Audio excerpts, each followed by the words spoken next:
Makalipas ang 8 araw na bakasyon, ay back to work na naman. Sa mga di nakakaalam, dati nga po pala akong kusinero sa barko. Ito pa nga yung intro ko.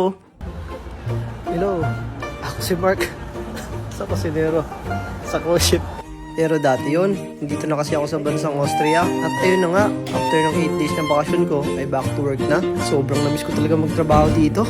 In-adpred na kasi ako ng amo ko. So magagandang quality content na naman ang makikita nyo. Sobrang dami yung tatanong, paano nga daw ba ako nakapunta sa bansang ito? At madami din yung tatanong, kung may placement fee nga daw ba sa agency namin. Pero bago ko sabihin, kwentuhan muna tayo. So ayun, kami nga pala ang kauna-una ang Pilipinong nagtrabaho dito sa Riba. Kami daw ang trial ni amo eh. Dalawa kaming kusinero dito, parehas Pinoy. At parehas din kaming galing sa cruise ship. Pero hindi kami pinagsasabay ng ship.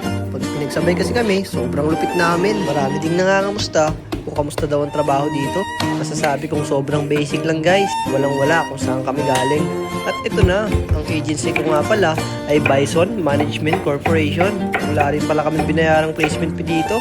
Sobrang smooth, grabe. Sobrang tamasa ka talaga sa tinatawag ng work-life balance dito. Solid. Imagine 40 hours per week ka lang. 2 days off every week.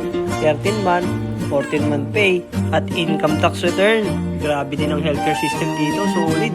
Libre lahat. Yung tipong damang-dama mo kung saan napupunta yung binabayad mo na tax. Inuuna talaga nila ang kapakanan ng mga tao. Minsan napapaisip ako na sa kabila ng mga nangyayari sa Pilipinas, kung uuwi pa ba ako o ipagpapatuloy ang buhay dito. May ilang taong pa naman para makapag-isip tungkol doon. Pero sa ngayon, isa lang ang masasabi ko. At nag-enjoy kami dito. Maraming salamat sa mga sumusuporta. Na-appreciate ko lahat ng yan. At pakibalitaan naman ako kung saan umaabot ang video na to. Comment mo kung saan lugar ka. Maraming salamat. Bye! Aray ko!